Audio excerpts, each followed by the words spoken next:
Hey everyone, welcome back to the channel. Today we're diving into science again, but this time we're doing it in a completely different way. Because today we're exploring the science behind one of the most iconic post-apocalyptic worlds in cinema, Mad Max, fuel, water, survival. How much of it is realistic and how much is pure fiction? Let's find out together.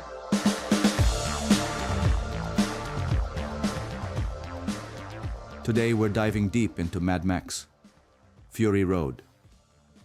Yes, that explosive film where every vehicle looks like it was built by a team of insane geniuses in a post-apocalyptic junkyard.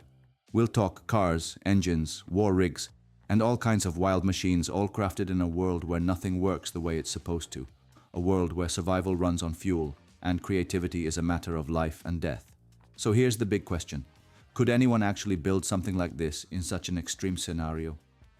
On this channel, we've already explored the collapse of civilization, limited resources, and clever survival tech. But today we're pushing it even further, because Mad Max. Fury Road isn't just entertainment, it's a rolling laboratory of insane engineering. Let's get into it. And here's the thing, it all makes sense within the world of the film. From their point of view, these people worship the V8, the legendary 8-cylinder engine, a true icon of American automotive power. In their eyes, the V8 isn't just a machine, it's sacred. They'll do anything to get the materials they need to build these monstrous vehicles. And everything you see in Mad Max, Fury Road, is real. These machines actually work. They were built piece by piece by a crew of brilliant, borderline insane mechanics and engineers, right in the heart of Australia. Whatever parts they can't fabricate themselves, they scavenge from the ruins of the old world, the scraps of a collapsed civilization. Even the wildest things, the cars with porcupine spikes, the blades, the insane add-ons, they don't come from fantasy. They come from underground, from what's left, from whatever can be welded, bolted or weaponized. In a world where style is survival and the engine is a god, every bolt tells a story. Beneath the wasteland lies a buried, sunken city, filled with forgotten technology and salvageable materials, a treasure trove for anyone with the skill to dig and the madness to use it. In Mad Max, Fury Road, the survivors have organized themselves around essential resources. In the Citadel, they control water and plenty of it. Then there's Gastown, where fuel is refined, and the Bullet Farm, where ammunition is manufactured. Technically, they probably have access to large amounts of coolant too. But when it comes to old engines, even plain water can do the job. Some of those ancient motors run just fine on it, especially if it's been filtered or refined a bit. And water? They've got tons of it. In the Citadel, massive pumps reach deep underground. Not to the center of the earth, of course, but far enough to tap into underground reservoirs. It's a rare advantage in a dry, dead world, and it's what gives them the power to survive and rule. So yes, having massive, powerful vehicles actually makes sense in the world of Mad Max. But just how powerful is this V8 engine they worship? Well, it depends. Take Immortan Joe's massive war rig.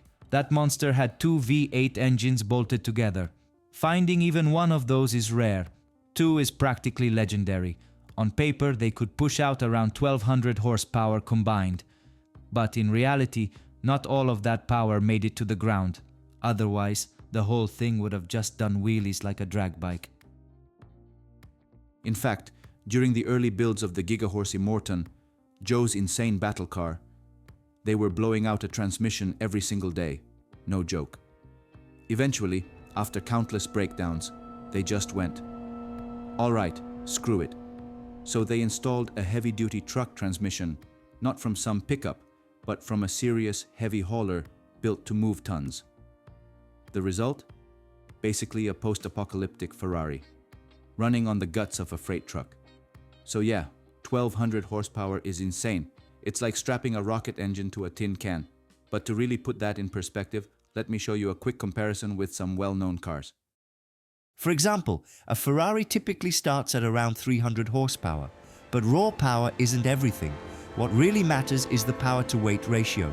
And remember, Mad Max takes place entirely in the desert, which changes everything.